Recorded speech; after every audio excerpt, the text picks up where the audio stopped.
इतिहास के पन्ने हमें बताते हैं कि आज से लगभग 800 साल पहले दिल्ली की गद्दी पर हिंदू सम्राट पृथ्वीराज चौहान की हुकूमत थी। एक ऐसे सम्राट की हुकूमत जिनका परचम संपूर्ण उत्तर भारत पर लहराता था। सम्राट पृथ्वीराज का जन्म ईस्वीसन 1166 को गुजरात के पाटन में हुआ था। उनके पिता सोमेश्वर चौहान अजमेर सहित उत्तर भारत की विशाल हुकूमत के मालिक थे। पिता की मृत्यु के बाद मात्र 11 साल की बाल अवस्था में चौहानों की सत्ता सम्राट पृथ्वीराज के हाथों में आई। तो आइए आज हम जानते हैं विदेशी हमलावरों पर कहर बरपाने वाले हिंद के अमर सपूत सम्राट पृथ्वीराज चौहान के बारे में, जिन्होंने 17 बार विदेशी राक्षसों को पराजित कर जीवित छोड़ दिया और यही दया भाव उनके अंत का कारण बना। उनकी मृत्यु के बाद भारत में पहली बार इस्लामिक सत्ता कायम हुई। उम्मीद है आपने इस वीडियो को लाइक किया होगा। चलिए शुरू करते हैं।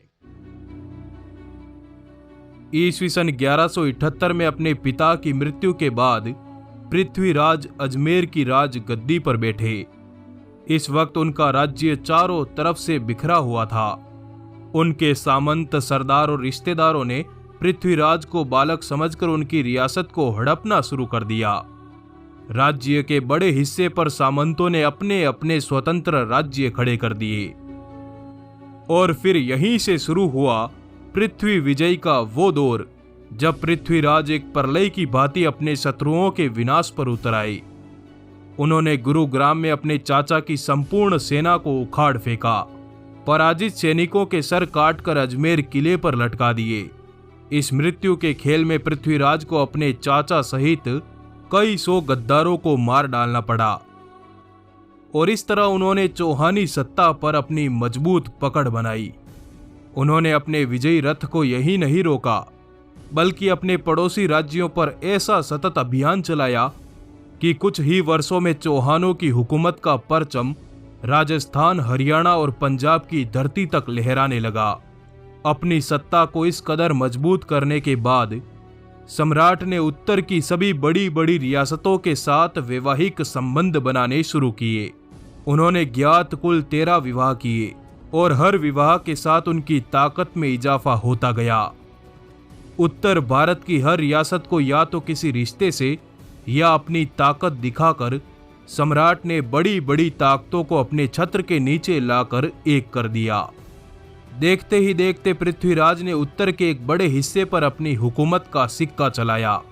4 वेद और 14 भाषाओं के ज्ञानी, 3 लाख योद्धाओं की विराट सेना को नेतृत्व देने वाले उत्तर भारत में अपनी हुकूमत के झंडे गाड़कर मध्य भारत की रियासतों में प्रवेश किया। उन्होंने दिल्ली, गंगा और उत्तर के व्यापार पर नियंत्रण पाने के लिए कन्नौज के गढ़वालों की सत्ता पर सीधे दावा बोला। पृथ्वीराज ने यमुना को पार कर दिल्ली में अपनी सेना को उतारा और अपने नाना से दिल्ली की सत्ता हासिल की। उन्होंने सरयू की धाराओं को चीरकर अपनी प्रेमिका और राजा जयचंद्र की पुत्री संयोगिता से विवाह कर पूर्व के राजाओं को धमकाया। इतिहास की किताबों में सम्राट पृथ्वीराज के कई युद्धों का जिक्र मिलता है। उन्होंने महोबा, गुरुग्राम, कन्नौज और गुजरात के भयानक युद्धों में अपनी विजय के नगाड़े बजाए। पर मुख्य रूप से एक आक्रमणकारी के साथ सम्राट के कुल 18 युद्ध हुए। 17 युद्धों में सम्राट विजयी हुए, पर 18वां युद्ध उनकी मृत्यु का कारण बना। ईस्वीसन 1191 नवंबर की सर्द हवाओं के बीच सम्राट ने अपनी सेनाओं के साथ पंजाब पर चढ़ाई कर दी, क्योंकि अफगान हमलावर मोहम्मद गोरी भारत में प्रवेश कर चुका था। उसने अफगान से पंजाब तक बर्बादी की वो कहानी लिखी जिसमें उसने कईयों हिंदू राजाओं की लाशों के ताबूत खड़े कर दिए। रियासतों को तबाह करते हुए गोरी अपने विशाल लश्कर के साथ आगे बढ़ता रहा और भटिंडा के किले तक जा पहुंचा। यही वो किला था जहां से पृथ्वीराज के राज्य की सीमा प्रारंभ होती थी। गोरी पृथ्वी के प्रकोप से परिचित था। इसके बावजूद अपने मद में चूर गोरी ने भटिंडा के किले पर आक्रमण कर दिया और उस पर कब्जा कर लिया, जिसके जवाब में 17 नवंबर सन 1191 को सम्राट अपनी 3 लाख की विराट सेना के साथ पंजाब की धरती पर उतरे और विदेशी सत्ताओं के खिलाफ युद्ध का बिगुल फूंक दिया। उन्होंने अपनी सेनाओं को 3 तरफ से गोरी के खिलाफ उतारा। पृथ्वीराज स्वयं अपने योद्धाओं के साथ दुश्मन से लोहा ले रहे थे। इस घमासान हमले में पृथ्वीराज ने गोरी की सेना को कसकर मार लगाई और गोरी स्वयं अधमरा होकर गिर पड़ा। चारों तरफ मौत का मंजर देख गोरी ने अपने लश्कर रोक दिए और पंजाब से उल्टे पांव भाग छूटा। तबर हिंद की घाटी में लड़े गए इस युद्ध को तराइन का पहला युद्ध कहा जाता है। इस युद्ध में सम्राट ने सर हिंद के किले तक के इलाके पर अधिकार कर लिया, परंतु अपनी हार के मात्र 1 साल बाद गोरी 1 लाख जंगी सवारों के साथ पुनः हिंदुस्तान की तरफ बढ़ने लगा। पृथ्वीराज ने पिछली हार की याद दिलाते हुए गोरी को हिंदुस्तान से वापस लौट जाने को कहा।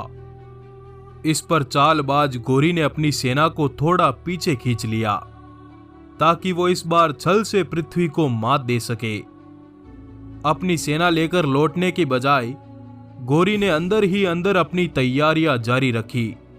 गोरी मौके की तलाश में था और इधर पृथ्वीराज को लगा कि अब गोरी उनकी बात मान गया है, पर फिर भी सम्राट ने तराइन के मैदान में ही अपनी सेना का पड़ाव डाले रखा।